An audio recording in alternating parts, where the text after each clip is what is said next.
Let's put that one on top. No, shit, put that one wrong. There we go. There we are. Here with Jr Hanson and aka the Ghostwriter. Appreciate you guys tuning in. And let's do a real quick mic check where you say hello, JR. Hello. Okay, closer to it. How's that? There you go. That works. See, all the guys I see doing radio are always up like this on it. Yeah. So I guess that's what you mean? Yeah, okay. Pretty much. Yeah, that way, the further away you get, the further away you are. And, Just like on stage. Yeah, with the microphone. well, yeah, that's why I mean. This only these right here. You don't have to cup. So anyway, from last week, how you doing so far since I last saw you last week? Well, so to say, I broke the main part on my motorcycle that I have to get welded again, or still. Or did I? Had I broke that before I was on the show? Yeah. You still haven't fixed it? I don't have a welder. But I have a brother that's going to take care of it. I want to do a shout out to Big Bobby. Thank you, bro. Okay, and, cool. Also, to all old school bikers that are still around, what's up? Okay. Yeah, cool. So let's see, what else is there? So you've been doing all right, health wise and everything. So yeah, you look good. So well, as good as I guess. Yeah. Yeah. Look good for an old biker, rundown Ghostwriter guy. Haven't been on any top of any snow-peaked mountains. Oh man. I did tell you all out there how I got the name Ghostwriter. Yeah. For being an idiot. Yeah. Only an idiot gets caught in the blizzard 3 times on a motorcycle on Donner Summit. Yeah. I wouldn't advise it. Yeah, pretty much. I know. I mean, if it's cold, I ain't riding. Well, I live in Lake Tahoe. It's kind of hard to get away from it. Yeah, it's a little chilly up there. I mean, before I ever met Dave, he was doing, drawings of bikers in the snow on their bikes. I mean, been riding in the snow forever. I just don't think. I don't know, man. Yeah. I'm more than happy with my life. I want to tell all my friends, hey, what's up, my relatives, I love you. Yeah, and you got a birthday coming up too, right? Yeah. So you're gonna be how old? Just a little bit older than dirt, or I'll be 70. 70? Okay. On the 25th. Yeah. My dad's 83. My dad was 82 when he died. Yeah. My dad's still kicking. His hair is longer than mine. Yeah. When I was 13, my dad had my uncle shave my head before I went out on a date. He was just supposed to give me a haircut. So ever since then, I like long hair.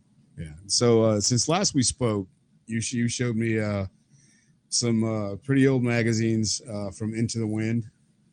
You're at I guess you're doing they were doing some shooting, some picture shots of, of course, wet t-shirt contests. And I guess, you were on a drum kit from what I saw. I was playing timbales. Huh? I was playing timbales. Okay. Yeah. What's really crazy is, and that was in 82, and then in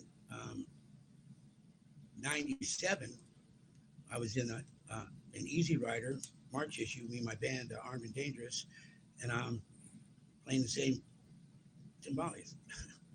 Don't have them now, but... Okay, so what's the difference between a timbale and a drum kit? Well, timbales usually have 2. 2 what? 2 drums. Aren't those bongos? No, timbales. Do you know who Sheena E is? Yeah. She's about the baddest timbale next to her dad, timbale player around. Those are timbales that she plays. Okay. But she can play everything else, but those are usually timbales that she plays. And a drum kit has your snare, your toms, your floor toms, cymbals. I thought she was just hitting snares. The snare? No, timbales don't have a snare. It looks like a snare. Do you ever hang around musicians or anything? You ever? Seriously? I know, seriously. I mean, I can't believe you're asking me this stuff. No, I'm asking you because I've... Oh, because the people out there want to know. Right. Got it. Well, timbales have an open bottom. Okay. They're usually 12 to 14 inches, maybe bigger. And And when you hear, it's really featured on Evil Ways. That's a Timbali song by Okay. Santana. And but if you want to get a good shot at Timbali, just pull up Gina E. And man, Gina E can play. Gina E, yeah. Yeah. But those are Timbalis. Okay. Kungas are the long ones. They're Yeah. hand drums. You know. Yeah. But mainly, I'm a percussionist. I went to UNR as percussion. I guess they called it percussion performance because we cut a record for the school. You know? Yeah, mainly I've done more than just one stupid thing, so I more think about it. Like every day. Oh, we all kind of do stupid things every once in a while. Well, but I was skiing one day. I learned how to ski in college, right? And I'm skiing one day, and I never fell down one time. And a friend goes, "Well, you didn't ski." That's right. I said, "I skied all day without falling because you didn't ski. If you don't fall, you're not skiing." Well, you're pretty short, so it's kind of if you did fall, you're not falling very far. Yeah, when you're not flipping, you know. I mean, falling at 40 miles, 50, 60 miles an hour is falling. So anybody ever call you Papa Smurf? Yeah, but I broke his jaw. Yeah. No, not because it is. Hey, one day you got dark hair. Next thing you know, you got gray hair. Oh yeah. Believe me, I know. I know. They can see you. I've earned every gray one on here too. So last week, like I said, you showed me the Easy Rider, the Into the Wind magazine that you were in. Okay, that was for Red Dog. Okay. Okay. The motorcycle that you see on the poster. All right. Okay. No. I'm talking about you inside the magazine, not the painting yet. This is before the Ghostrider or any of that. It's the motorcycle. Motorcycle Dog crashed on is the one that's in the poster. The only difference is it had a kicked out girder front end on it and it was metallic blue. Okay. All right. So that's the only difference. That's what the poster. What I was getting at with you playing with your band in the magazine when they took pictures of you. Okay. That's what I'm talking about. That was the Red Dog run. He had that bike 6 days and hit it head on into a truck. So they put a concert on for. I put a concert on for him. Okay. I mean, so it was like a memorial thing, right? Well, no, he lived. Oh, okay. I put a concert on for him with the money I made. I gave it to him so he could go to Sturgis. So it was a benefit. Yeah. Okay. That's what I was trying to get at. What was it? Why were you in that magazine? That's what I'm getting at. It was for Red Dog, not because of me. Because of Red Dog. Let me tell you all something about the power of the mind. We're in the middle of this gig for Dog, and the hospital calls me and tells me he's taking a turn for the worst. Mm-hmm. And if we have any prayers we want to say or get together and send it, then we need to send it. Mm-hmm. So I got on the mic, told everybody we need at least 5 minutes of silence, send everything to Dog. Well, they called back at the end of the concert and said he pulled through. So I don't know what else to tell anybody. Cool. But if you see the magazine, you'll see it at the end of we have 3 full pages there of the run and the party. And at the end, you'll see where they put 2 pictures of Dog in there in a full body cast. And they waited to do that magazine until he got out of the hospital. So, like I said, it was a good thing, man. Brotherhood used to be strong. Brother and sisterhood. Cool. But, cool. Really good. Time goes on, you know. I mean, old school bikers, they know what I'm talking about, man. So he made a full recovery? Oh, yeah. Is he still around today or? Don't know. I'll find out when I get to Sturgis.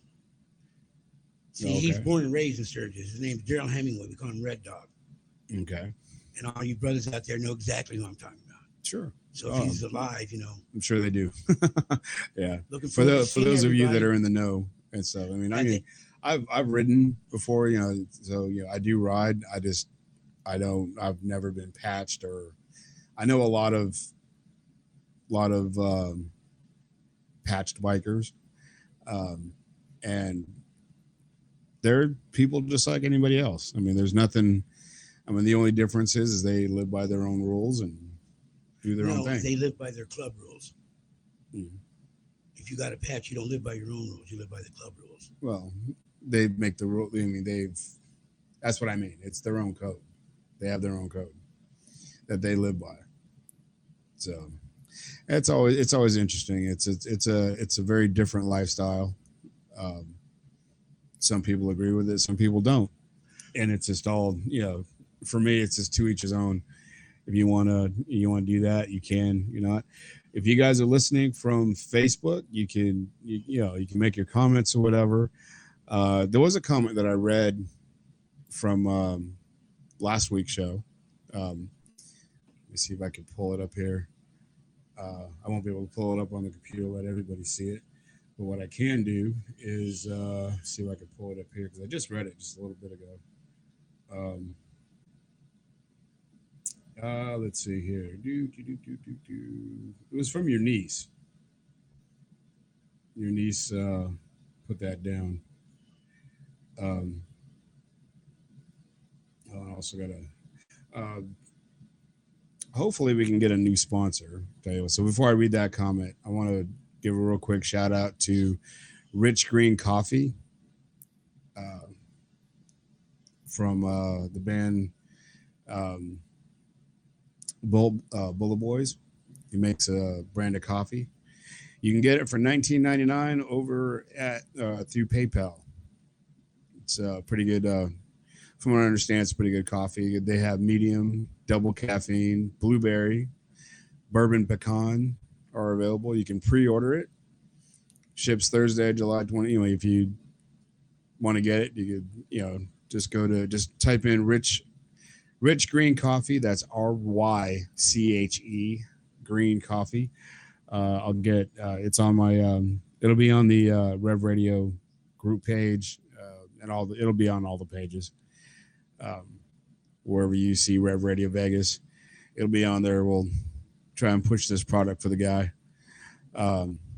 Pretty cool dude. Can we get a sample? No, I don't. I just got told about it today. So I don't know. I just might buy a bag when I start working. But anyway, your niece said that for a lot of years that she thought you were full of crap, lying and shit, until she actually saw the proof. Then she said it was pretty cool. So anyway, so there's when you tell us, when anybody tells a story, not just you, when anybody tells a story about what's happened to them, what they've been through, or kind of their life story, people tend to think that it's especially if it's larger than life, if it reminds you of, if some of those stories remind you of a TV show or a movie that you saw, oh, that sounds like Easy Rider, that sounds like Sons of Anarchy, or the Mayans, or whatever, whatever show it kind of reminds you of. It's, to me, I could say that it reminds me of that, because that's what it does. That's what I've watched, the series and everything. And, I really get into TV shows like that. But then listening to your take on it, and you have a lot of details in some of your stories that you tell. And it's amazing that not saying that you're old and senile, but with as old as you are, you can remember details like that. When you were 4 years old, 5 years old, 7 years old. Ask me before then. You asked me what I did when I was 2. I don't fucking know. But at 2.5, I do. Still, I just remember. I can't remember when I was 5 years old. I remember when I was 7, I was getting my tonsils out, and I was playing outside the hospital on a mound of dirt, and they couldn't find me. That's as much as I remember, and that's because I was told that later on too. It's like, oh yeah, you were this, and my mom told me, my uncle told me. I can remember back then was because my mom died when I was 7. Okay, so every memory I have of her, I have. Well, yeah, somebody that you could, I could see that, getting burned into you. And, some people say I'm a musician. I'm a percussionist. Yeah, you got to speak up. I said some people say I'm a musician, and I might be, but I'm a percussionist mainly. But I do play harmonica and a few things, and I like to see people party. Yeah, you would enjoy it. Last night I went to Sand Dollar with one of my roommates, or one of the roommates, Katie. Went to the Sand Dollar, saw. I was told it was a band called The Funk. It's actually just a. It was. It's this guy's idea of just. He's like the main guy. All right, he plays bass. Everything's improv. They don't practice together. They never have. Christian Brady was Best in there. way to do it. Christian Brady was in there playing guitar, and I was just like, I got to talk to him for a minute. And I didn't know you played with these guys. He goes, I really don't. It's just a jam. It's just a jam. I'm like, band. Wow. I'm like, okay. My phone was almost dead. I took about maybe 3 or 4 minute video is all I could really do. What I went on. Not now. I go sit in with people. Yeah. All right. It's improv. I mean, so. Yeah, it was really cool. It was really interesting. It was. Should have went with you guys. I live close.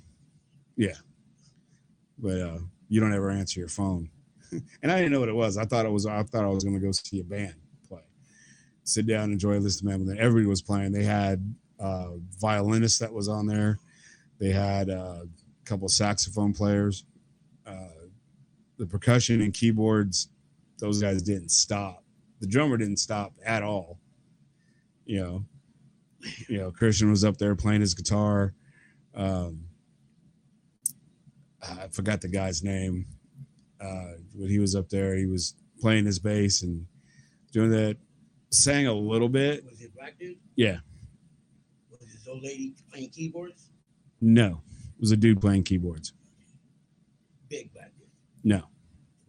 White guy. It was a big, tall black guy playing the bass. Yeah, was Black Craig playing saxophone? I have no idea these guys' names, and it wasn't a black guy. The black guy was playing violin. The white guy was playing saxophone. And then they had some, and don't get me wrong, I don't bag on anybody's lifestyle, but this guy looked really freaky.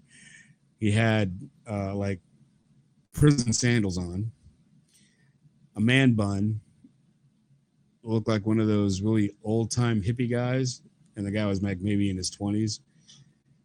Had a really long, really kind of, it just looked weird to me. I'm just like, okay, that's the strangest guys I've ever seen. Played the hell out of his sax. He was playing a tenor sax, the small one. Well, the small one would be a soprano. Or a soprano. It was soprano, alto, tenor, and yeah. I don't know. I thought the small one. It was a smaller sax that he was playing. The bigger guy had a bigger saxophone, not real big, but smaller than my sax. But the same, the one that the man bun guy was playing was smaller than yours. He was playing a soprano. The one the other guy was playing was about the same size as yours. And he was playing alto. See, alto's got the straight mouthpiece. And I'm just saying. Okay. I just a saxophone. You stick it in your mouth and blow, whatever. I know there's different kinds. I understand that. But I'm just saying I'm just letting you know. If you want real detail about I don't know that much about instruments. If I went with you guys, they probably would let me sit in on flute. I probably know all of them. I know a lot of musicians. I don't know, man. Probably. I don't know. They play the third Wednesday. They have it there the third Wednesday of every month, from what I understand. The place gets pretty crowded. It was pretty interesting. We got there about 8 o'clock, a little bit after 8. They didn't start playing till 10:30, almost 11. They took a long time to set up, but yeah. I was just like, so how long is, I asked Christian, I asked Christian, how long you guys been playing together? He goes, we just met just a little bit ago. Why it took them so long to set up? I'm like, hell, doesn't take long to plug in guitars. Well, But when you have so many different players on stage, each one of them needs their space to play. And No, there was just one setup for everything, and they had different players come in and plug in and use their instruments. really, They either brought their own sax yeah. and played up there. They had 3 microphones set up. They had a drum kit set up, and they had a keyboard set up. So really, what it's a Sand Dollar's got a small stage. I haven't played Sand Dollar in a long time. Okay. Yeah, there was a Sand Dollar before, then it turned into 702 for a while, then it turned back into the Sand Dollar. It was on Bar Rescue. Last time I was there, I sat in. It's a good blues club. It's got a lot of blues and stuff. I know. Blues and rock. Stoney Curtis plays there. BB King used to play there a lot back in the day. Bobby Merceau, greatest sax player I ever heard, greatest man I ever met, made Sand Dollar famous with his ragtag band. Actually, BB King made it famous. But that's okay. It's all right. It's all good. When was BB King there? When he was alive, and he played there I mean, lots of times. He played there all the time. Back in the late 60s, early 70s. I didn't start playing Sand Dollar until the 90s. Yeah, so this was before your time. Yeah. That's what I was saying. He made it famous. I was playing on the Strip in the 70s. Uh-huh. And concerts and shit, convention center and stuff. Yeah. Well, that's the story that I got anyway. I was able to play at the Moulin Rouge. Okay. That was a black hotel. Yeah, I know what it was. I just said okay. Harmonica player, a friend of mine named Lips, got me in there. Hell of a harmonica player, man.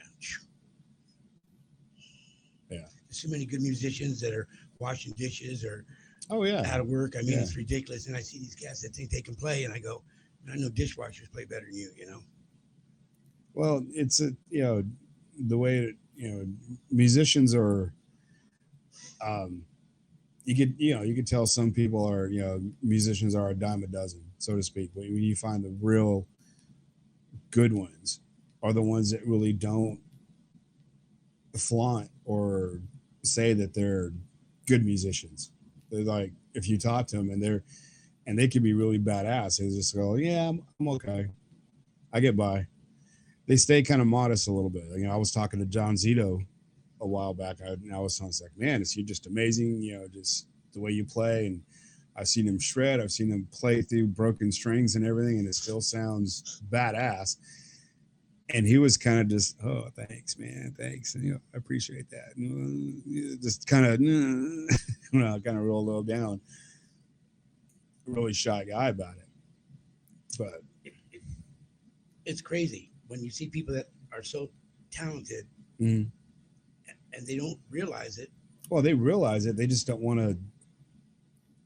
Some of them have a really big ego, and the ones that do, they think their shit doesn't stink, and then people really don't.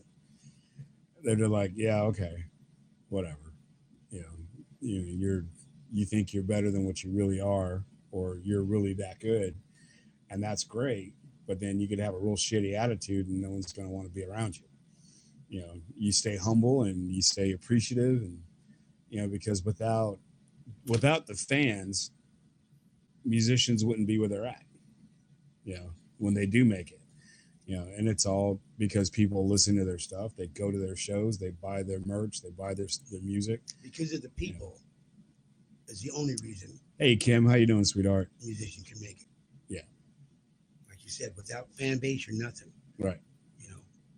I mean, well, just like me, if I didn't have anybody listening to me, wouldn't be there. I forgot to do something. Speaking of which, well, I like to play. I like to play in front of people, but if I ain't got nothing to play in front of, I'll sit at home and play. Yeah, I just like to play. I got you. I forgot to turn on Global Enlightenment Radio Network. Anyway, welcome to Global. What the hell? I forgot. Sorry, I have problems with the other thing and getting old. That too. No, that's what happened was HapSap was giving me a fit, and I forgot to turn it on. I didn't want to turn it on and keep saying, "God damn it!" No, but anyway, for Global Alignment Radio Network, we are here with the Ghostwriter Jr Hanson, talking a little bit of music and kind of getting back to where where we left off last week, talking about, we all know how you got your name, and here's one thing. I've never really, I don't like it when people call themselves idiots and morons and stuff like that, because it's downplaying the person. If you were really an idiot and you were really a moron, you'd have somebody holding your hand and wiping your ass. And you're not. Right? I mean, we may do dumb things, but we're not idiots. We're not morons, because if we really were, we'd be like Dumb and Dumber. Those guys are idiots. They acted. They acted. Yeah. The movie. I'm talking about the movie, not the actual people. The movie. Because those guys, they've done some pretty good movies in their own right that just made it really bad. But anyway, getting back to, you made a phone call earlier to the guy that's running the Dave Mann Appreciation Society. For those of you that don't know who Dave Mann is, he's the one that did the Ghostwriter paintings. And groups more. The man was the man. Uh-huh. Nobody could do biker art like Dave Mann. Yeah, yeah. I've seen a lot of his artwork. It's amazing. So I would go into the liquor stores, pick up the Easy Rider magazine, and flip to his pictures, because his pictures were always in there. Into the Wind, Easy Rider. They were in those two different magazines. I don't think he did anything in the Wind. In the Wind was just pictures of different. I saw one that was Into the Wind. They had one that was in that one. One or two of them. Like I said, they were older magazines. This is when I was a kid. Back in the 70s and 80s. But yeah, it was mainly Easy Rider that was in there. There was a lot of his pictures were in there every week or every month, and so it was really really neat. I mean, I've always loved those pictures. And so before I was thought of, yeah, Kim, that was before you even thought of, yeah. But yeah, it was, really, really good artistry, and, the way he did his art. He's also a great guy. Yeah. I mean, just can't say, look at his drawings. You can tell by his drawings of his personality. I mean, it was just, he was real. Mm-hmm. You know what I mean? He was straightforward, with no bullshit about him. Ride in peace, Dave. Yeah. Cool. So, okay. So you were telling me about, hang on one second. Oh, excuse me. You got COVID? Excuse me. No, I do not have COVID. Bless Do you not anyway. have COVID. Thank you. No, I had sinus surgery, so I sneeze a Oh, little that's bit. right. Now, yeah. I seen you in the hospital 2 weeks ago. Or was it 3 weeks? It's been about 3 weeks. Yeah. Thank you, Kim. Appreciate it. But yeah, looking at Dave Mann's artwork, though, it's just the way that, and it's a printed photograph of his art. But I would one day I would like to go to a gallery and see the actual paintings that he did. I know they weren't just snapshots, or cartoonish snapshot or whatever. So he actually interviewed you, for all that. Why don't you tell me a little bit more about that? Well, because that's the original painting, right? The very first Ghostwriter thing he came up with. Was that it? Not the one that's in the magazine. I showed you a picture. No, of the original. I know. That's the one I'm talking about. That's the very first picture he painted Yeah. of that Ghostwriter that supposedly you're in. I say supposedly because that's what we're trying to get with. You just heard what Dave King said. Oh yeah, he said he was good with. All. Yeah, he said it was good with your interview. So. I mean, you go through your life telling people about what you've done and Mm-hmm.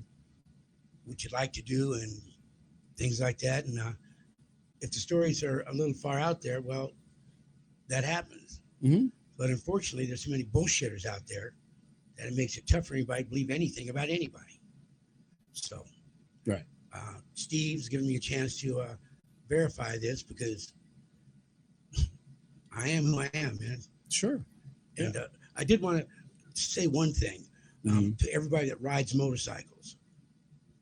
Those of us that ride every day when our bikes are up and would rather ride a bike than be in a cage, this is for us.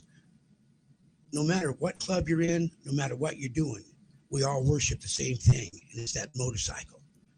That what has to bring the sister and brotherhood together. Nothing else can do it. We all worship that motorcycle. We all love that feeling it gives us. So just keep that in mind. Yeah. Having the wind in your hair and in the face. Wind in the face is what it's called. Yeah, it's also blowing your hair if you have hair. You can do that with a hair blower. Nothing like motorcycles, right? In my opinion. Mm-hmm. But right now, yeah, I know. Yeah, Sturgis is your main thing. You know, it's the 81st, and sure, I'm looking forward to being there and playing some music. Yeah, yeah, we were planning on going, but I'm not sure if that's going to actually happen for me anyway. I'd love to. I've always wanted to go. You got to go to do your radio show. I don't know if I'll be able to afford it, for one, and two, I don't know if I'll be able to have the time off work when I start work. So, I mean, it's kind of up in the air right now. So you're gonna let go ahead and let Mike run the show on the road? Yeah, if he goes, yeah, definitely. So, 4-letter word, yeah, really work. It is a 4-letter word, definitely. Remember Dobie Gillis, the show Dobie Gillis? Maynard G. Krebs. Yeah, that was the funniest thing I ever seen Denver Pyle do was Dobie Gillis. I mean Maynard G. Krebs. Yeah, you need to speak up. When Dobie Gillis had Maynard G. Krebs on it, and Cat from Gilligan played Maynard.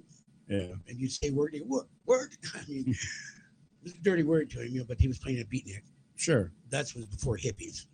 Yeah. And right after Bohemians. Yeah. Oh yeah.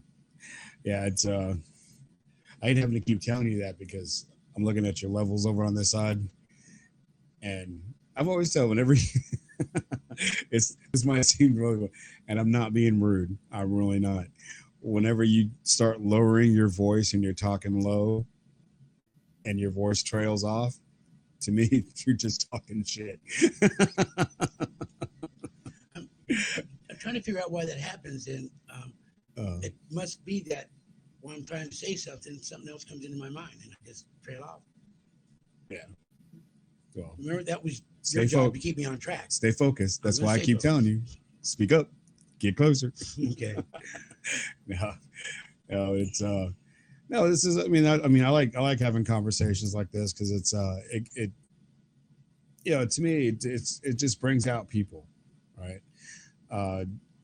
You know, I'm bringing a little more content to the station that's not just, sometimes it's not just about music. I mean, sometimes it's about, you know, just general life. You know, there's people out there that have a story and want to tell a story, and that's what I'm, you know, I'm giving you the opportunity to do. I mean, this is you know, part 2 of the show, of you know, the sit down with the Ghostwriter, and so getting back to that interview with the original painting, the first painting, I should say. I mean, I don't know if it was the first painting. I'm sure he did other artwork too, but his first Ghost Rider depiction, because there's several others that are Ghost Riders, and it's different. There's different aspects. They all have of different titles. Sure. All right. The original Ghost Rider picture, Dave drew 13 different times. Uh-huh. I don't know why.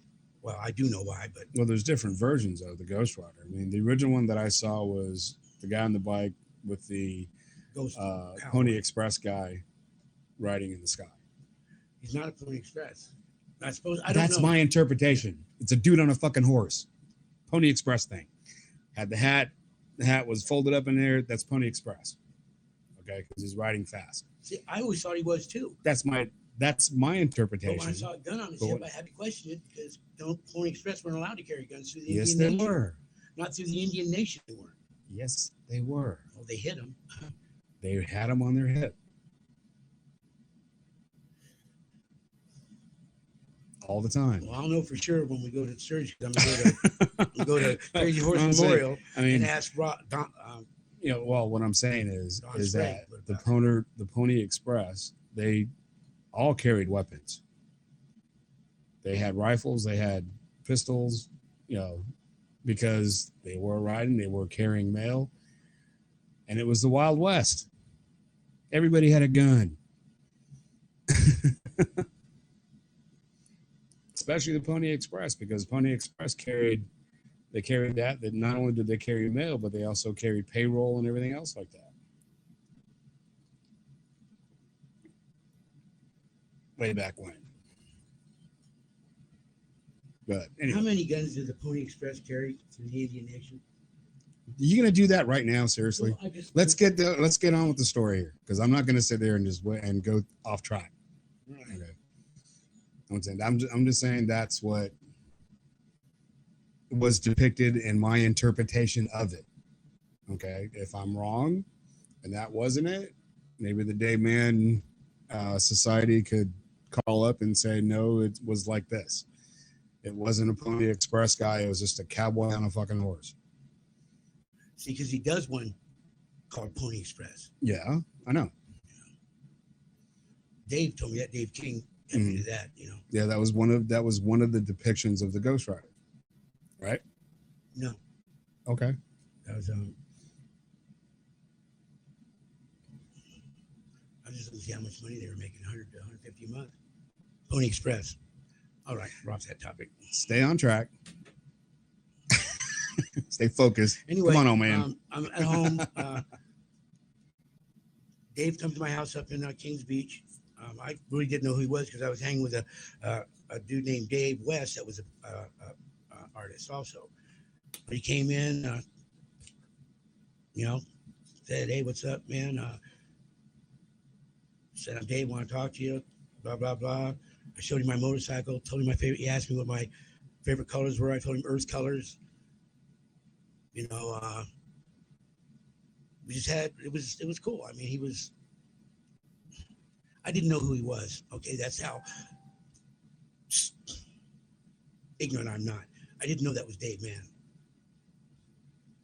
That's how far my head was up my ass, I mean, I had money, a hot band, a corporation, just.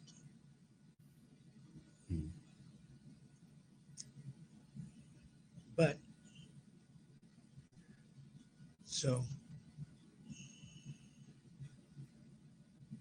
anyway, I showed him the motorcycle I have sitting outside right now, outside of my house, and it had the narrow glide on it and everything in the baby ape. So that's what he put on the bike that was running straight bars and a girder front end, which was Red Dog's bike because I gave it to him for his Sportster. That was kind of, people couldn't believe that. I said, I don't deserve that bike. I said, the bike looks like Red Dog. Besides, I told him I'd buy a Sportster. So I traded him the bike for a Sportster. They had 6 days and he hit a truck head on, didn't trigger. Used to call that motorcycle his fire-breathing, tire-smoking, chain-breaking motherfucker. So when I wrote the song for him, instead of motherfucker, I put Mother Blues. Speak up again. wrote a song about it. Want to hear it? Here's how it goes. Anyway, looking forward to seeing you, dog. I hope you're alive and your brothers. They live in Sturgis. Okay. And I'm going if I'm pushing my motorcycle. It's a long walk. It's a long way to push a bike. Well, in the old days, you weren't pushing. You didn't even have to push it before somebody pulled over. Now nobody pulls over, not even other bikes. Depends. Okay, for me they didn't. Well, if I saw you inside the road and I didn't know you, I probably wouldn't stop either. No, you wouldn't stop for the person. You stopped for the motorcycle. The guy that did stop, 14 hours later, he thought the bike was abandoned because I was on the other side of it sitting down. I've been there 14 hours, you know. It really makes me mad, and I want everybody in Southern Nevada to understand this, okay? Here's two old men trying to load a dresser on the back of a truck that's 4 foot in the air for 5 hours, and not one person stopped to help us. Finally, we couldn't get it on. He had to leave, and I waited for somebody else. How tall is the dresser? My gray one. My 99. You said a dresser. Well, that's to make people that know bikes understand it was a. Okay, well, you just said, okay, not everybody that's listening is a biker. So when you say two guys trying to load a dresser into the back of a truck, 6 drawers, 4 drawers, that's what I'm thinking. So trying to load your bike in the back of a truck and nobody stopped to help. Well, we couldn't lift. We weren't strong enough to get it up there. The truck was too tall. He almost got stuck, went down the ditch. We're going to do it that way. Finally, I said, man, we have business to take care of. Brian, go and take off. Thanks again, Brian. I appreciate it. All right. Remember, you gotta remember on who's listening. We have a lot of different countries listening. Not everybody knows what a dresser is. Oh. When you're talking bikes, you say, I mean, because hell, I could load a dresser in the back of a truck by myself. Tilt it down, it's just basic mechanics. No, we're talking about motorcycle. But you're talking about motorcycles. 1,100-pound motorcycle. Not everybody, that's what I'm trying to get at. Not everybody knows what a dresser is. Excellent. When you're talking about it. Anyway, dressers, well, you probably don't know what a fat bob is either. Well, a fat bob is a little bit different. There's not a piece of furniture that is called a fat bob. Okay, wide glide, fat bob, that's what it was. Okay. And we just couldn't get it loaded, but nobody stopped to help. I mean, and then the next day, at least 30 bikes went by, not one stopped. So, old school, that would have never happened. The first car would have stopped, let alone motorcycle. Mm-hmm. I think that's the bad thing about today's society. I would say within the last 10 years, people don't care about other people. They care about themselves. They don't want to stop and help anybody. And my way of thinking is if somebody actually needs help, I'll stop and help, or I'll at least ask, hey, do you need any help? Something like that. If they say, no, we got it. Okay, I'm going to go on. We'll move on. But I'll at least ask. I have a brother-in-law that has a 3 ask rule. You have to ask him 3 times. If he says, to me, if I ask you once and you say no, no is no. Why would I have to ask 2 more times? Yeah. Are you not sure that you need help? It was funny because I told him that one time he was putting together his a barbecue, and I asked him, "Does he need any help?" He goes, "Oh no, I got it." I said, "Okay," because I'm not going to ask again. And he looks at me and he goes, "Huh?" I said, "Yeah, I heard about your 3 ask rule. I'm going to ask you one time. You want my help? I'll help you. You don't, I'm going to go relax. I'm going to go sit down somewhere. I'm going to have a nice cold drink. I'm going to watch you work." When I broke that water spout yesterday, I'm trying to hold it with my thumb. I'm in water. There's water pressure, and they're like, "You can't believe." And I'm screaming to the house, "Hey, Mike!" I guess he finally heard me. But man, Yeah, because I couldn't hear you screaming. I was in the kitchen. You couldn't? Nope. Well, I could get water. And, I mean, I was soaked. I was soaked, you know.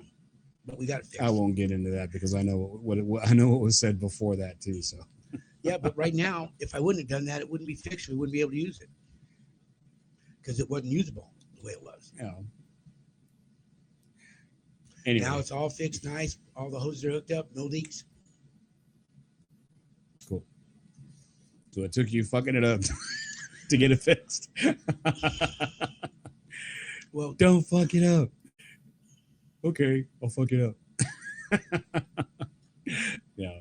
well, I'm just giving you a when it hard got time. fixed. Yeah. I mean, that's the way I know. stuff is around here. You know, you either break it to where it don't work no more, to where you have to fix it, or it just stays broken.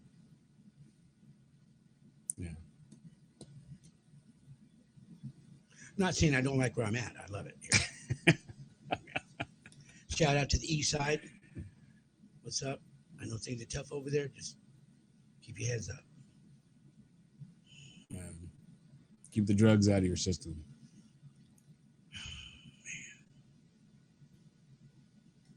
But yeah, I have a nephew that's, I call it being hooked on stupid. Yeah. Because if it's, I mean, anyway, we're getting off subject here. Let's get back to what we were talking about before we got derailed. Anyway, he does this interview and stuff, and I don't think anything about it until somebody shows me the poster. And I go, okay, cool. I still don't think anything about it. And then all of a sudden, I leave Tahoe in '89, took my kids and left because they wanted to put me back in jail for a bullshit charge and take my children. Mm-hmm. So I found out years later that they had printed in the newspaper, Placer County Sheriff's Department, said that Jr Hanson, a.k.a. Ghostrider, had committed suicide. They know it's a lie because they see me alive in '94. So that's one thing I want to get straight. I'm not dead. I didn't commit suicide. And anybody that knows me knows. I told you, if you ever heard I commit suicide or OD'd, it's a lie. So about one thing only, doing the right thing. So anybody that knows me knows that's what it's all about. You know, you do the right thing. You know what's right from wrong. Everybody knows right from wrong. If you don't, you weren't brought up right. And I'm sorry, there are a lot of people that were never brought up, but you got hope, man. As long as you can think, you have hope. That's all you got to know is you are somebody. I'd like to find out who everybody is. I got to find out and prove who I am first before anybody will listen. Well, you know, everybody, you know who you are. I know who I am. It's everybody else's perception, what you want them to think that you are. To everybody out there that grew up in Northtown in the 60s and early 70s, I went by Jr Hanson. I go by Jr Hanson now, but I'm the same person. So what's up, everybody? So are you a junior or a JR? JR stands for junior, but I'm called JR because I don't use junior. Yeah, I know, kind of mixed up on here. Yeah, I knew a guy that his first name was J, spelled out Jay, and then R.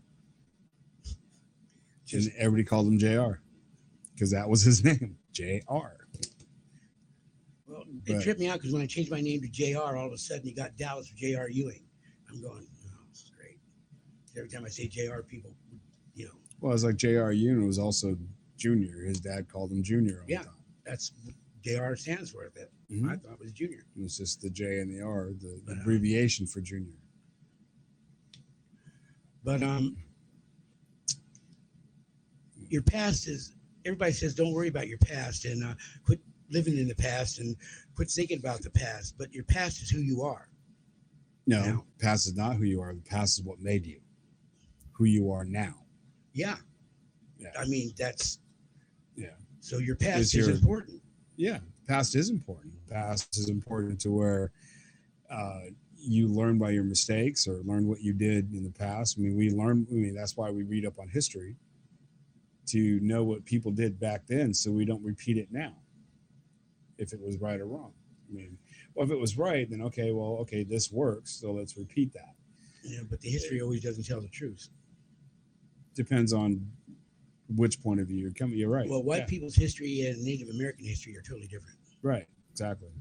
The I know same that. events are totally different. I know that. Yeah. But to the Indian Nation, what's up?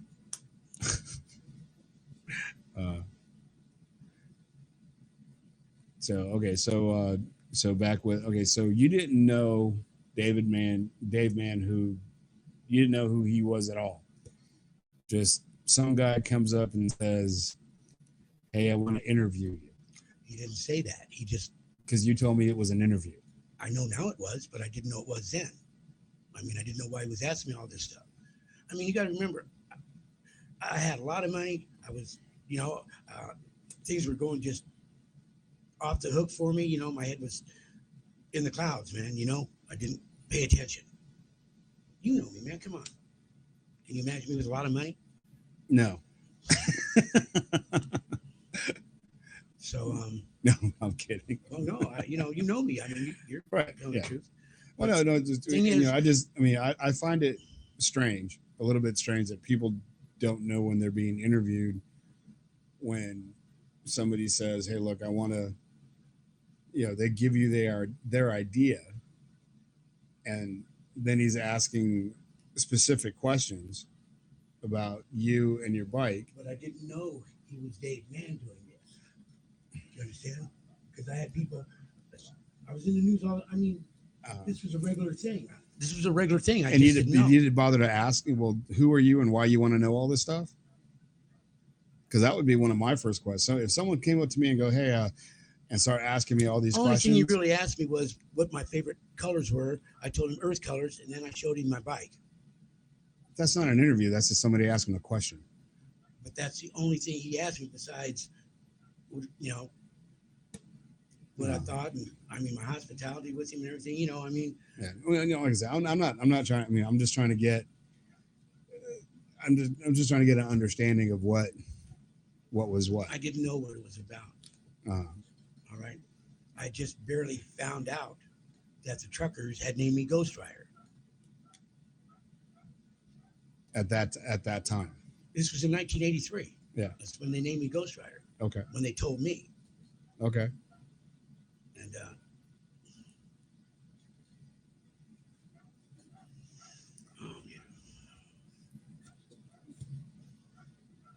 And I'm what? Because everybody can see you. I know, man. I'm just. It's really hard to, Usually I have no problems saying anything, but if this is going out over the world, I'm going to say everything. No, well, I've always grew up.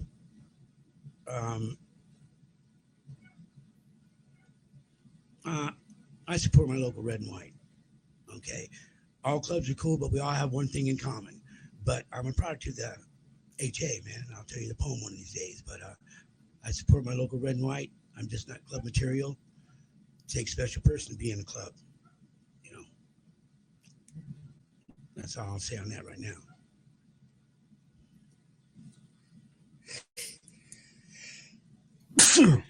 Okay. Excuse me. Try to turn my mic off so I don't sneeze in the microphone. Blow everybody's ears out. Okay, so thank you. Thank you, Kim. Yeah, Kim was born in 83, she says. That's the year I graduated high school, was 83. Your daughter? Kim? I don't know who you're talking about. No. I can't see. My daughter's Melissa. Okay, No, Kim is in Washington. She's one of our faithful listeners. Cool. Hey, Kim. But yeah, it's okay. So after the interview, you didn't know that you had the questions that you were asked. So now the painting gets made and comes out. Then what happened? I don't know. Me and I had a falling out with the Easy Rider people. Okay, because it doesn't matter, and so I just didn't pay attention to some people. So I started getting all these posters and wall hangs and all kinds of shit. All my brothers were bringing me. You know, like I said, I totally oblivious, man. I had no idea. Like I said, I found out in '83 the Ghost Rider was given me by the truckers. Yeah, that's the J.R. name. Yeah, Hanson. you keep because saying. I was Jr Hanson, okay, from Kings Beach. I was a little guy that could fight. All right. Okay. And so what's fighting got to do with it? In the biker world, everything. Okay, we're getting derailed again. I'm just trying to tell you. I'm just. Ghostwriter's a biker. What I'm trying to say, or what I'm asking you, okay, I'll ask it again. Okay.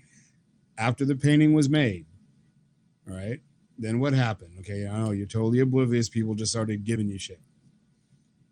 Started bringing you different paintings. That was here, not then. I still had no idea. Yeah. This is in '83. That's what I was talking. That's what I'm trying to say. What's the rest of the story from then on? I didn't think anything about it. Okay. Okay. And we did this helmet protest. Ate all you old school North and South. That was a badass protest. And that was in '84.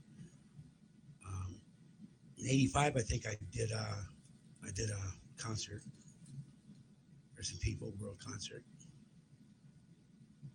Sorry about leaving early. Sorry about that. This goes out to the world, all you guys out there. Wait, speak up. Oh, you guys out there, again. I am so apologetic now for just leaving, I mean. So you walked out on a show? No, it was over. I got paid and left.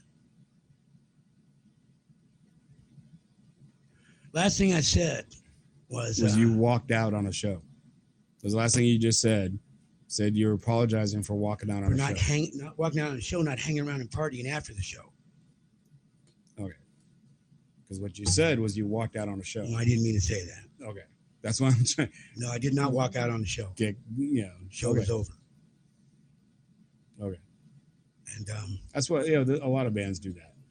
A lot of bands don't. Sometimes they don't because they have to go to another gig. If they're on tour, then they really can't hang out for very long. They hang out long enough to put all their gear away, say goodbye to a few people, get in their van, and go. Well, reason why I wanted to go is I just got a new motorcycle. What's up, Rock and Roll? How you doing, buddy? So, I was, and my bass player and my backup guitar player both had bikes. So, and after the first set, the rest of my band didn't show up except Paul, my guitar player. And he didn't, I asked Kyle, I go, Kyle, where is everybody? He goes, they're hiding. So it was Kyle, my guitar player, and me did the last set. And the reason why I was 3 hours late is because we'd been rehearsing the songs we'd just done because we only specialized in 50s, 60s, and 70s. But this was 85. They wanted to know if we knew any new stuff, and we did 5 new songs we just did. So you practiced the day of a gig? 3 hours while I was supposed to be at That was what I'm saying, the day of a gig. Yeah. Well, I never practiced. It was something new to me.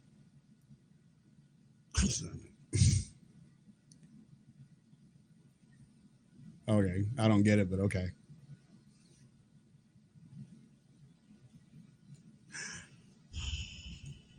Well, I mean, when your ego is so big that you notice it, you have a problem.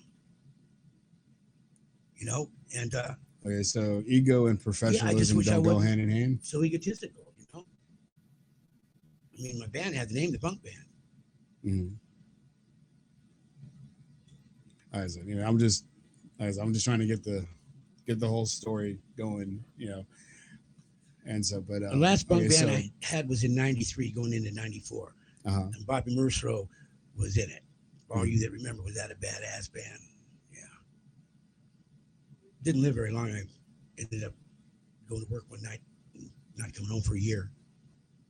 In California, that's when I found out that they said I committed suicide.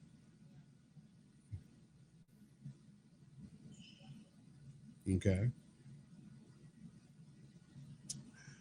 I know it's hard to believe. Just pay attention. it's hard to pay attention when you bounce around. That's why I say it's hard to believe. Yeah, but it's well, you know, like I said, so going from the biker on top of Donner Summit being named Ghostrider by the truckers got you depicted in Easy Rider magazine. got you depicted by an artist, right? He was an artist, Yeah. and that, you know, he does his own art and does it, you know, he doesn't do it exclusively for Easy Rider. He sells his own stuff, right? Or sold his own stuff, right? No, it was exclusive for Easy Rider. So he Before never. that, he was contracted out to Big Daddy. You know, that used to do they used to run a hot rod magazine. That's where he started with drawing hot rods and stuff.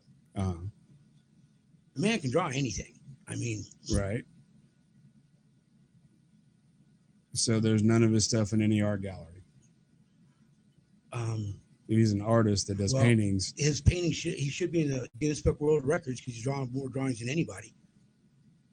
You know, and I believe his widow has and David was starting a gallery. You know, I believe they have a gallery getting ready to go on. You know, setting up, and he has a Dave Man, you know, Appreciation Society, which is growing every day. Mm-hmm. You know, you get all his artwork in there. I mean, he just you can see a sense of humor in his art, man. What kind of guy it was. Matter of fact, I have an original of his well, not original, but one of his self-portraits in my trailer, in my motorhome, yeah, of him on his bobber. A self-portrait. Well, yeah, he did himself a few times. Right. You know. But, so he didn't because you were the subject of the Ghostrider painting. He didn't give you one? He didn't give you one since you were the subject? Well, you need to understand. Well, I'm just asking. I had a falling out with the brothers. Okay, no. Okay, I understand about the falling out with the brothers. What I'm asking you is, after he did a painting, since he did it of you, was one offered to you? Like, from because most people sometimes, I mean, depending on the artist or depending on the thing, if they pick a subject, especially something like this, would do a painting of someone and go, okay, well, here's the original, or here's one that's, you know, this is for you, it's a gift or whatever. You know, did that ever happen, or would it ever happen? Even though, I mean, this has nothing to do with the brotherhood or anything else like that. Just the fact that the Dave Man Society is in contact with me. You heard what he said. You heard right from Dave's mouth, Dave King, right? If I was full of shit. No, I'm not. The thing is this, man. You're missing the question, and I'm trying to get you to answer the question. Okay, was one offered to you? It's either yes or no. It's not. Well, I had a falling out with the brothers because I had nothing to do with it. No. Okay. Yeah, that's all I was asking. He gave anybody one that you want one, buy the magazine. That's what it's all about. Okay. Are these paintings or just pictures in a magazine?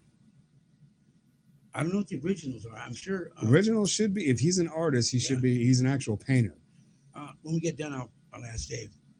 I mean, because it's, you know, computer generated stuff on, you know, for a magazine. They take a picture, they put it in there. It's a picture of a picture. No, he drew these. Or drawings. Well, still, it's drawing. It's not. You know what I mean? Well, I don't. Situation is this. He asked me if I was Jr Hanson. Okay. Well, yeah. Well, we already established. Okay. Now, they both go together because Jr. You know, I mean, was a badass. I mean, I like having people put their hands on me, you know, and And that's what that came about. Because I was notorious for putting people in their place. They put their hands on me. Okay. That really doesn't have anything to do with that painting. Or does it? So if I go around beating people up, putting people in their place, I'm going to get put on a painting and if someone get puts put their in a hands magazine. on you, what are you going to do to them? I'd protect myself. Exactly. That's all I did. But that's not the point here. I don't give a shit how many people you kicked ass or on everything. Asked me. That's not what The guy that told me this asked me first. He goes, "Are you Jr Hanson from Kings Beach?" And I asked him why. And he goes, "Well, was that you on the summit one time on your bike?" And I go, "Yeah." He goes, "Twice?" I go, "Yeah." He goes, "3 times?" I go, "Yeah." Okay, that's the trucker. That's the okay. trucker. Okay. But most truckers That's back then were bikers. Most truckers were truckers. They drove truck. Maybe on their off time they drove bike too, whatever. That's not. I'm trying to keep you focused and on track on this thing, and you're confusing me with backstories and this and that and the other, and going and bouncing around. We already established truckers, not bikers, truckers, who may or may not have been bikers too, named you the Ghostrider because you got caught on the summit 3 times. Mm-hmm. In a blizzard, whatever. It makes a difference. Well, yeah, you got stuck on the summit in a blizzard. They call you the Ghostrider. Yeah, it makes a big difference. But they didn't name me the Ghostrider because you're called me Casper. badass. They called me Casper. Okay. Then they named me Ghostrider. But when the guy asked me if I was JR, and that was me 3 times, then he told me the rest of the story. Okay. Okay. Yeah, we talked about that last week.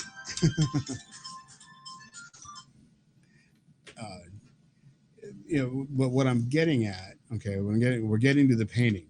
You got depicted. They came to you, and just out of the blue, what colors do you like? Didn't ask you who you were. No, we were looking at my motorcycle. We've been talking and this and that, and I'm showing him my bike and stuff. Yeah. And he goes, "What color are you going to paint?" And I said, "Well, I like earth colors." That's what I told him. Okay, so you changed your story, and now he's asked you what color you're painting your bike. He asked me what colors my bike needs to be painted. He goes, "What colors do you like?" Okay, so why didn't you start off with that when the guy came up to you and started interviewing you? Well, this was 1983. This is 2021. But you said you have a photographic memory and all this other stuff. This is why.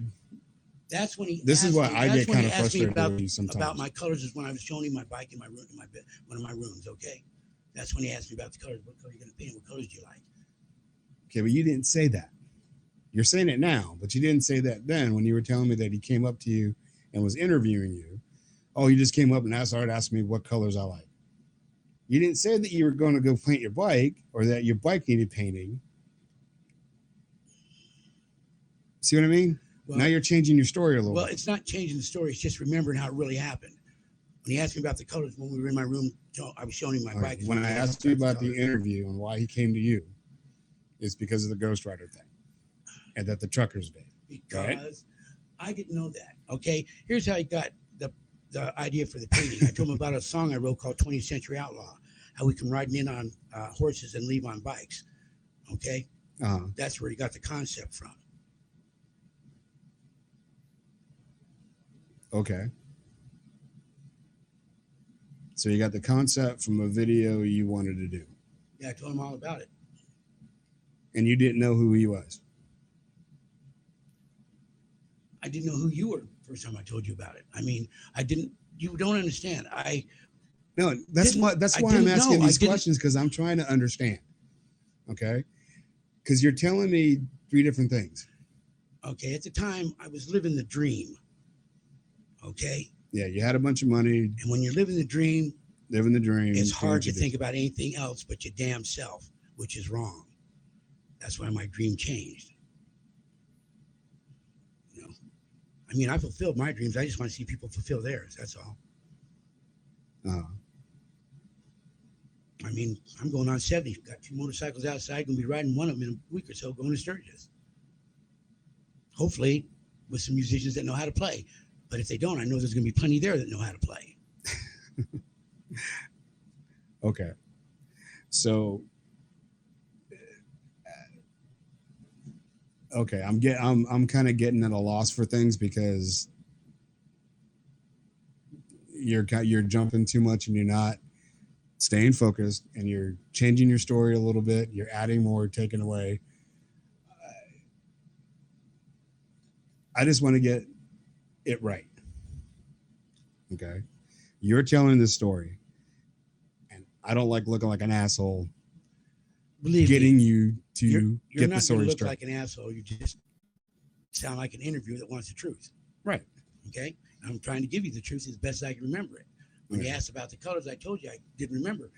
That we were in the bedroom, in one of my bedrooms I made into a motorcycle room, and had my bike in. Uh-huh. And he asked me because it needed to be painted. Okay. That's how the colors came out. The colors you like I said, earth colors. From the desert, from Las Vegas. Kim says, "You an asshole? Never." Oh no, I can be. No. Trust me. No, but it's it's just the way that okay, so you not knowing who Dayman was at all. Okay. No, I didn't wait. I didn't know he was that Dayman. Hang on. Let me. I know. You did not know who Dayman was. Okay. I did not know that was Dayman.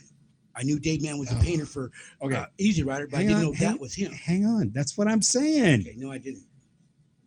Okay, why are you getting mad? I don't know. You told me. Relax. Breathe.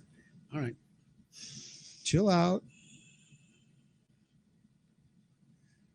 At the time, you knew of him, but you didn't know that was him when he came to you.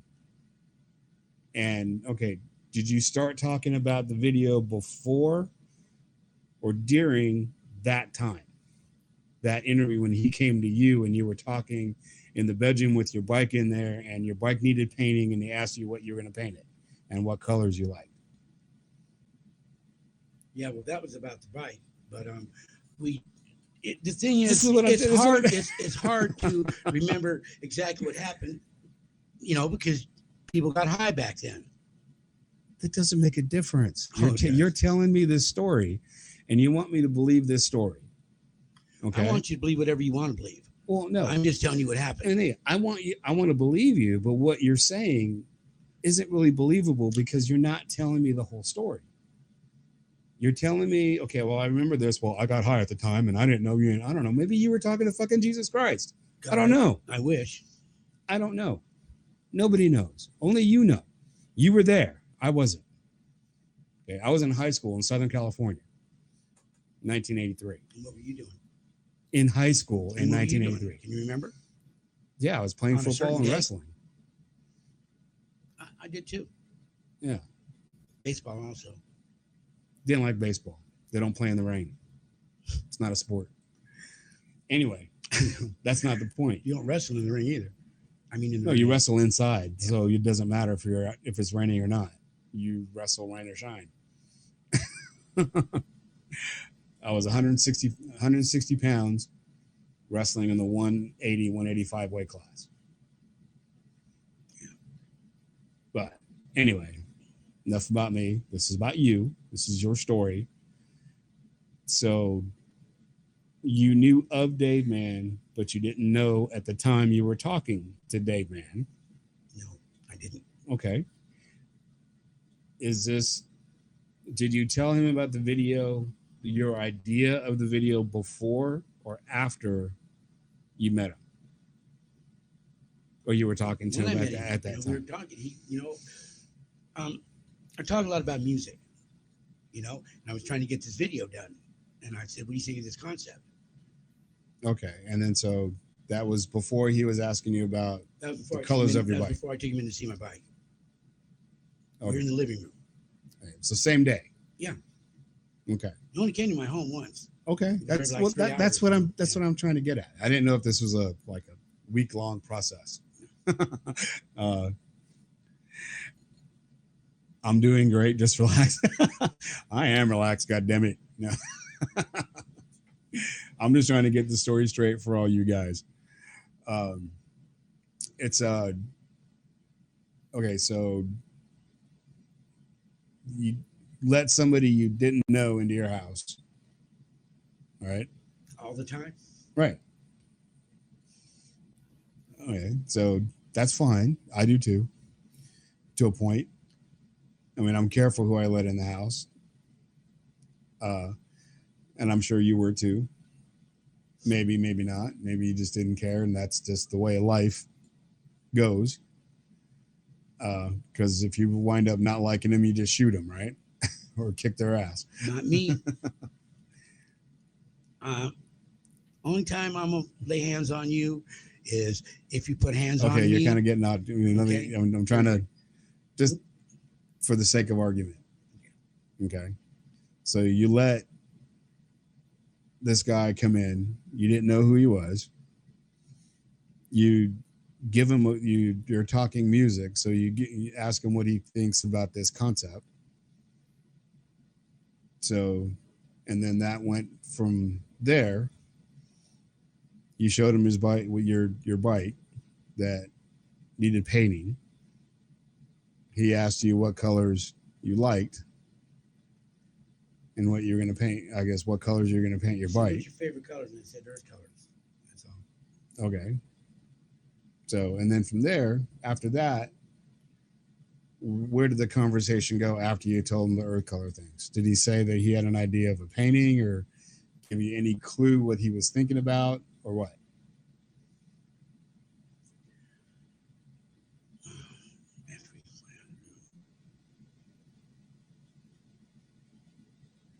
We got dead air. We can't. We can't. I just, yeah, I know. I know you're thinking. I just can't. I mean, we just bullshit around, got high, and he left. I mean, I was doing shit every day. He caught me one day when I was in town. Usually, I was on the road 5 out of 7 days a week. Mm-hmm. You know, I couldn't be gone any longer than that because I didn't trust my old lady with my kids. So I didn't go out for any longer than 5 days at a time and come back. That's still a long time if you don't trust your old lady with your kids. I had the babysitter there. I wouldn't leave my kids at all if I didn't trust who I was leaving them with. That's me, though. But anyway. Well, I had no choice. I had a lot of bills. Okay, it's all right. A lot of bills to pay. Yeah. It cost a lot of money living in Lake Tahoe. Yeah. Oh, well, you had money. You were living the dream, so. I had to make the money, didn't I? Yeah. So, okay, so then what? Then he probably left, or the old lady probably said something stupid.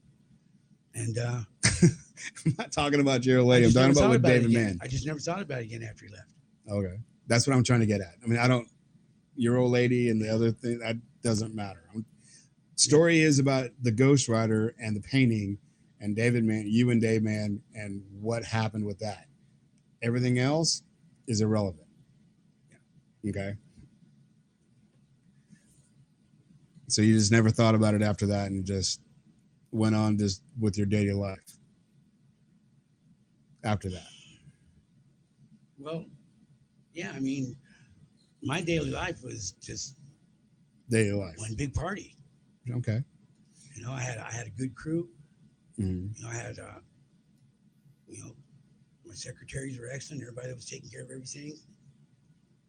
I just had to be there and do the show, you know.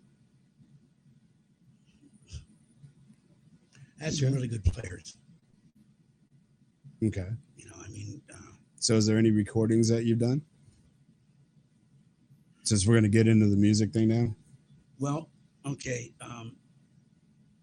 Besides the videos that I took or anything, or the 3 masters that I were on that mysteriously disappeared, in 76, I was in the percussion ensemble at UNR. Okay. And we played the brass choir's intermission. So I'm on film there when we did that record, Birth of a Latin Island.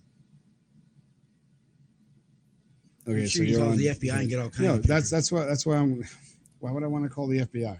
You said you wanted pictures. No, I said I wanted recordings. Well, that's Is there recording. anything that you have recorded? Yes or no? That I have. That you're on. I just, And your name's on the CD or I just told tape you. or 8-track or whatever. Well, I'm in the credits. You know, I was a student at the time. You know. Okay. So was there an album with that?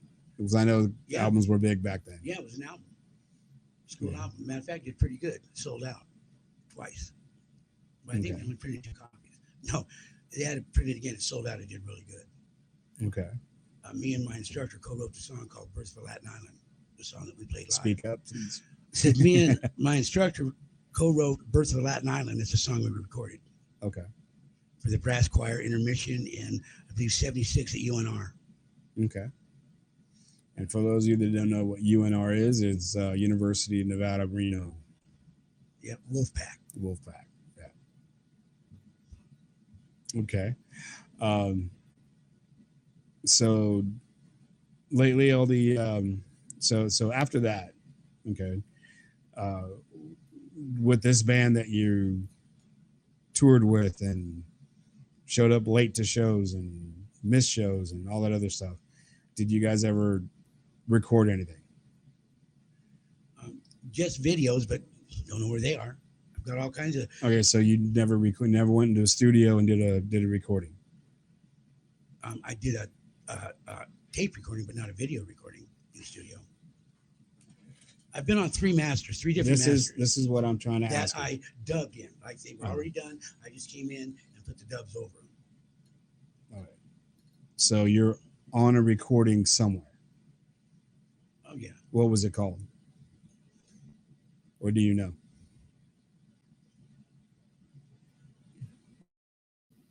You know, the Jr Hanson the Ghostrider band. No. I never did anything. That's what I'm asking you. No, just University of Nevada, Reno. Okay. So you did nothing. You never recorded anything with you in a band. But I don't have any tapes or anything. You know.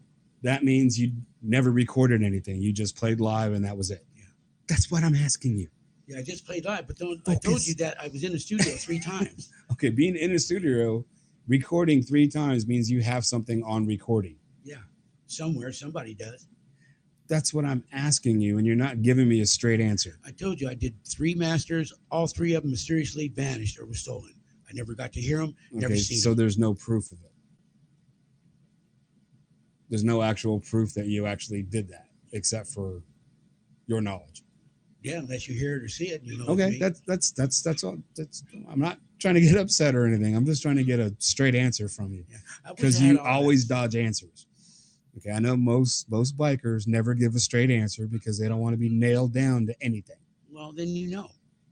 Well, then I'm trying to get you nailed down to tell me the goddamn truth. I'm telling you, it's the best I can remember.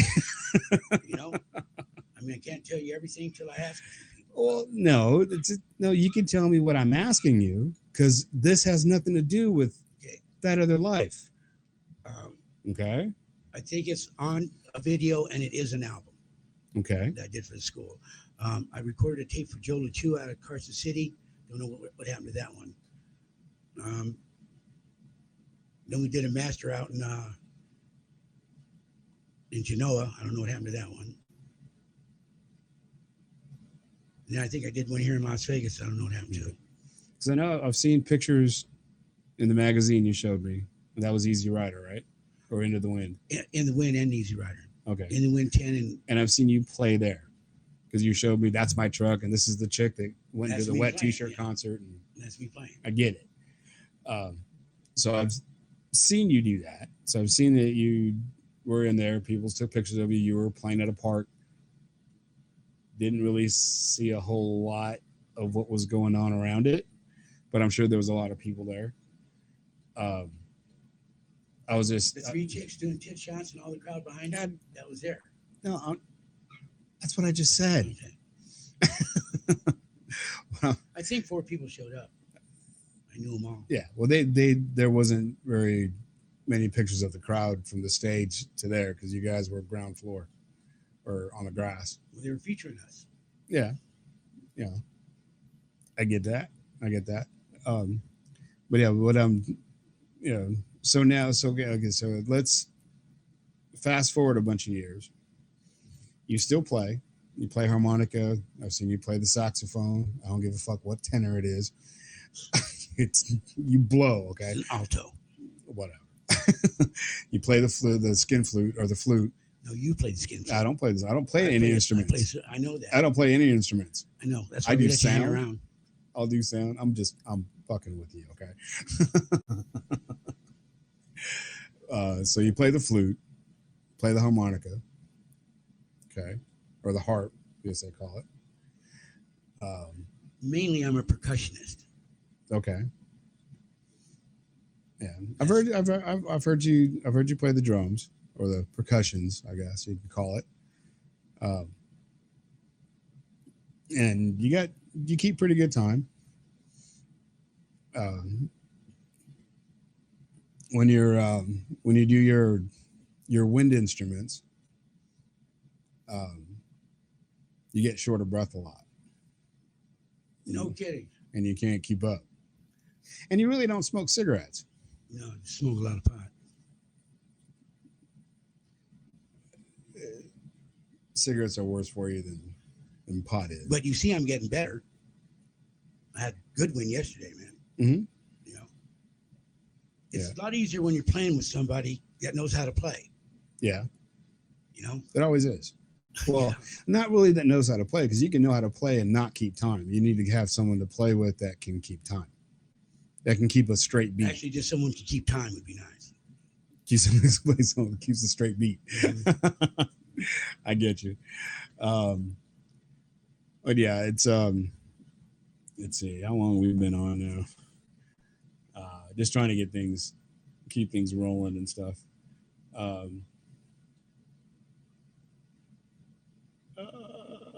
So I enjoy hearing you play the flute and the saxophone sometimes, the harmonica. I actually don't mind when you play, for a long time. It's not because you play a little bit of everything. Well, thank you. Yeah, and it's not just one thing. And I haven't heard you ruin anybody's songs because you don't play songs when you play. You just practice on your own thing. Original. Yeah, on your own original stuff. So would you, at any time, say within the near future, want to do recordings? Want to do a recording of you playing? Sure. Are you going to record it? Would it be just you, or would you have people with you?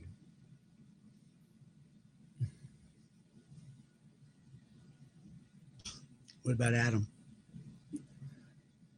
People that know how to play and keep time. When he's not putting fills in, he does okay. Well, no, that's okay. You said you like to play with people that keep time. Yeah. Yes, I do. Yeah. Or do you have like you were telling me that you want to go to Sturgis and you want to have your band play. Saying your band, that means you have people that you've practiced with, that you guys click together, you guys know what's going on with each other, not just a haphazard, hey, you and you, let's go do this. Like on Wednesday night. And these are all talented musicians that made it work. I'm not saying that you couldn't make that work, but I would have fit right in with them. If I'd have went with you guys, maybe not. Maybe you wouldn't. Maybe your lungs wouldn't be as full as they were the other day. If they had percussions, I don't need lungs for percussion. They had drums. They had a set of drums. But no, drums, sticks, not bongos. I love giving you a hard time. Kungas. Bongos are the little one. Whatever. Well, I'd like to do a video so you could show it. Well, not really. Well, okay. Even just a recording, or something that could be done. That could be done and then dubbed over it, putting everything together. I've never mixed anything like that. I've done sound, but I haven't done like maybe you can find a band to sit in with and just say, hey, look, I want to record a couple of songs or just record a jam session. Well, there is a band like my age in Pahrump that I want to jam with. Okay. Well, tell you what, why don't you play something on there, because I got to go do something real quick, and I will be back. So enjoy Jr Hanson and his harmonica, and I will be right back. Okay, I guess that's the meeting spot. Yeah, I am. How close can I get to this mic? You get just close here when you're talking.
Nice.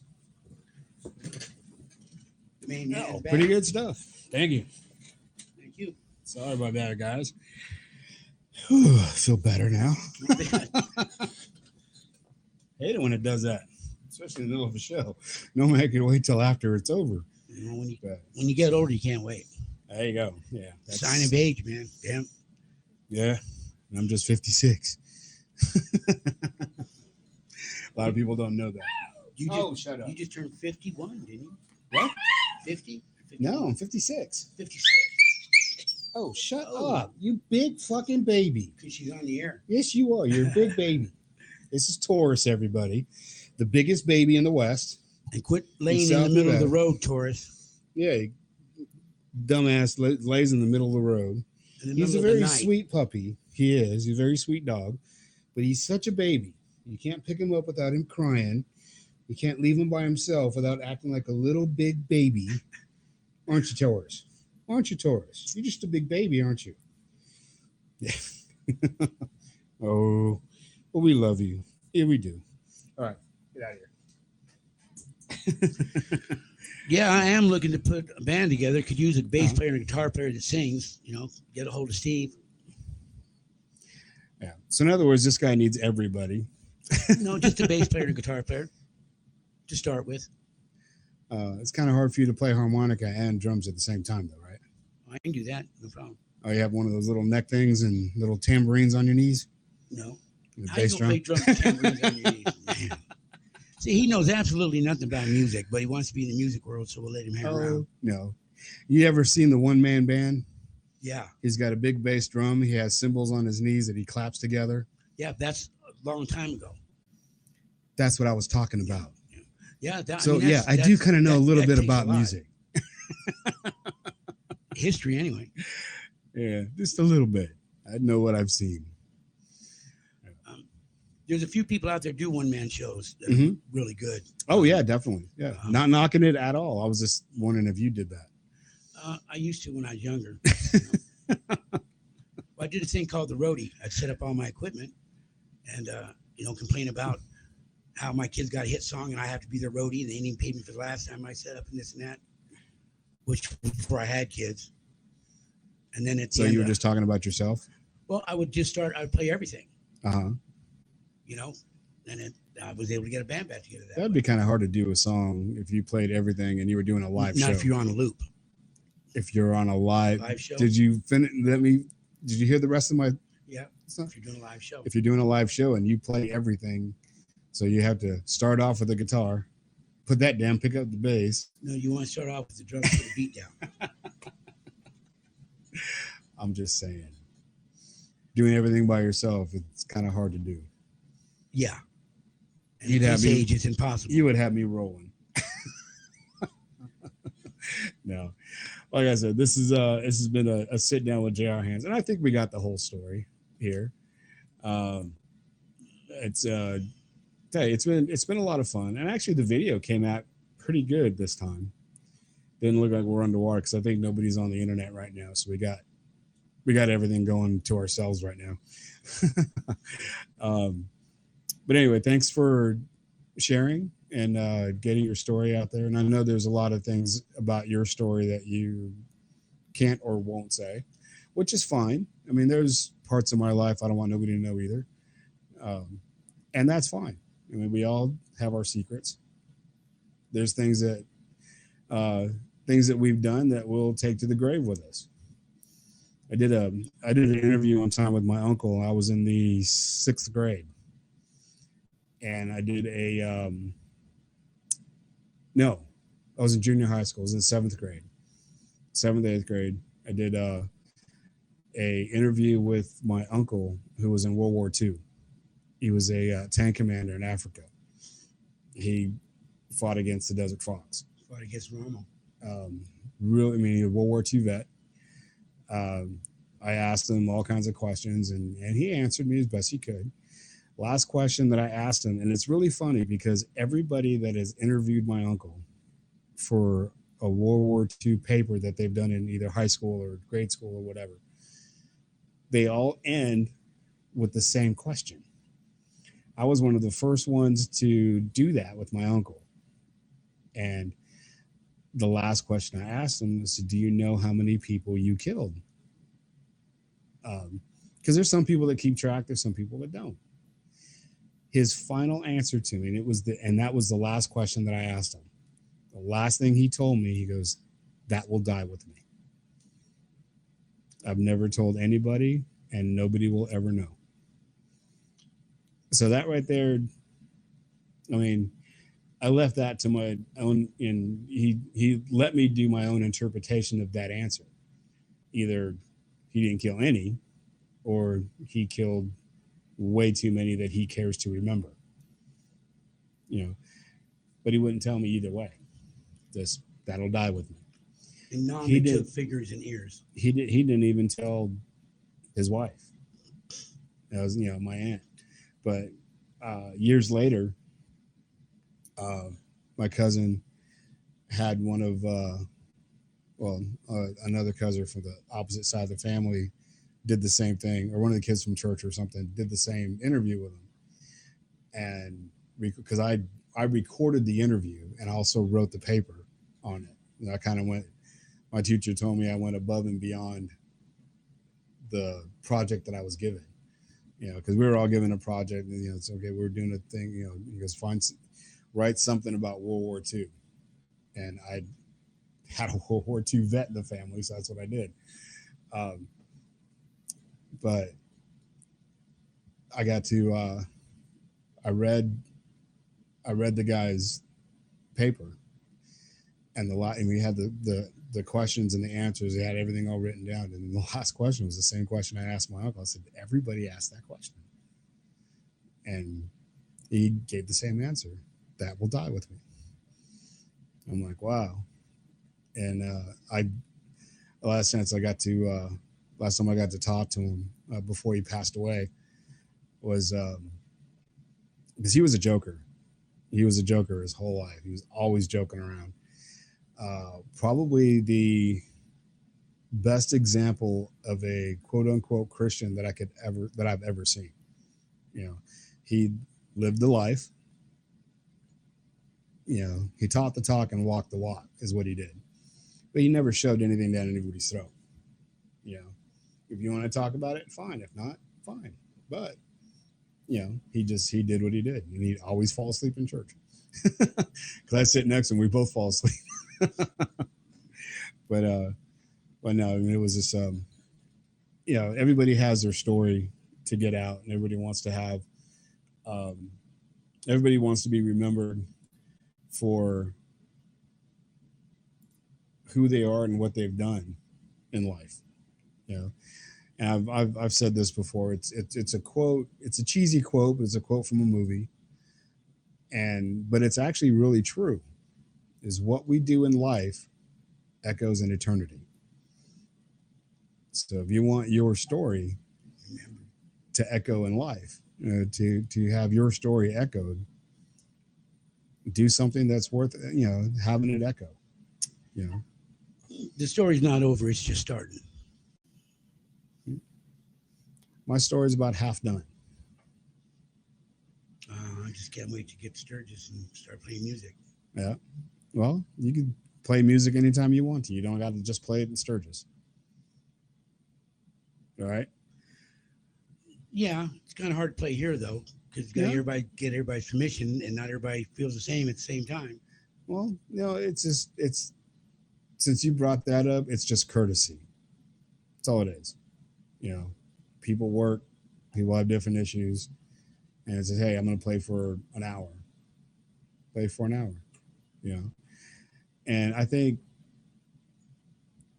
my personal opinion, more people like listening to you play than somebody else. I can keep a beat.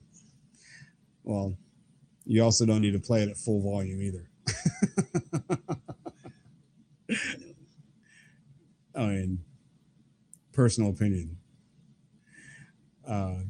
But yeah, so thank you so much for sharing your story with us. And if you ever get a band together and you want to play, we could set something up and have you guys play down in the club downstairs. Right, cool. And we'll broadcast it. That'll be on video and it'll be saved. And what we could do with that video is turn it to an MP3 and burn it on a CD for you. So there's different ways of doing things, Like they say, the story continues, man. We got to get Steve-O to Sturgis. If that happens, that'd be great, because I've never been, and it'd be a wonderful experience. And but if it doesn't, there's always next year. Well, I'm pretty sure it's gonna. Hopefully, we'll see. I like 82 because it reminds me of the 82nd. Of the 80. Anyway, shout out to everybody. Bye. All right, thanks a lot, everybody, for tuning in. Thank you, JR, for spending some time with us, and you're welcome. Putting up with my bullshit too. I'm not trying to, Hopefully, I didn't give you too hard of a hard time. Not at all, actually. I mean, you know, there's a lot I still haven't told you, but you'll ask later probably. Yeah. Well, the main story was just getting your Ghostwriter story out there. How you got the name and um, where he got the idea to put you in it. So, Yeah. Just want to say one more thing. mhm. Dave Mann is one of the greatest Oh, amazing artists I've ever artist. seen. Yeah, definitely. Just want to shout out to his family, man. Yeah. Thank you all so very much. The Dave Mann, this is the foundation. Dave Mann Society is a foundation. Okay, Dave Mann Society. Uh, if anybody wants to see, they have a website. They got a Yes. Facebook page or something. Yes. Or okay, you know what that is? I'll give you that. Okay, well he's looking that up. Well, I don't want We'll give to give you the wrong. right. We'll give a shout out to Rich Coffee. Yeah, Rich Green Coffee. Check that out. It's on my main page. It'll be on the group page here after a little bit. And oh, geez, I heard my dog cry, and I got to figure out which one. What else I was going to say? Soto Shop Custom Guitars. Out. Excuse me. Albane for Leather. C40cradio.net. RevRadioVegas.com and Global Enlightenment Radio Network. Also, don't forget to check out the Dave Mann Appreciation Society. Okay, it's a day. Check out on Facebook the Dave Mann Appreciation Society. Check out that webpage on there. That's really cool. I like that picture. There's plenty of pictures. They got a guy riding the 8 bars with the extended forks. Chick laying there naked with the moon between her legs, and the road turning into her hair turning into the road. That's actually pretty cool. With imagination, huh? Great imagination, yeah. But yeah, check out all those things, and we will be seeing you guys soon. And this Monday is going to be Dirt Halo. They're gonna be playing this Friday night, I believe, at Triple B's. We'll get all the details Monday on that show. We'll talk about their new CD and everything. Also, Forget to Remember is going to be at Rockstar Bar Friday night. Saturday night, the Leonard Skinner tribute band.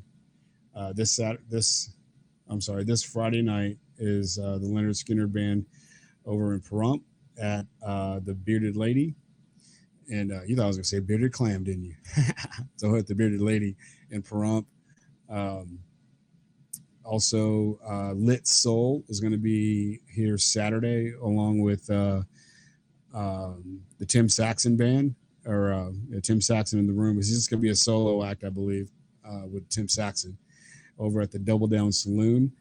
We're going to be broadcasting live from that show as well. So it's going to be a pretty exciting weekend coming up. A lot of bands playing and stuff. So stay tuned. We'll get a lot of those shows shared and everything. And Rock and Ron, you did a good show last night. Pretty good. I caught a couple of minutes of it. I was at a jam. It was pretty cool. Pretty cool jam. But yeah, you guys take it easy, have fun, live, love, laugh, and music. Don't forget to join up at we're almost 2 hours, dude. Oh, cool. Yeah, almost 2 hours. Don't forget to get to love you too, Kim. Appreciate you. Notice Yeah. SS? That's Okay. not okay. Yeah. Well, that's cool because that's racist. But anyway, check out HAPS, HAPPS.TV.com. Check that out. There's a link on my Facebook page to go to that and join up. Join up. It's really cool. You get to do the be in the chat, and who knows? I mean, if you guys want to join in on the chat, we could actually bring you in and have you send you an invite, let you join in, and you can be seen on TV as well. Well, it's .tv. So anyway, that about does it for us, man. Take it easy and check this out, man. This is actually really cool.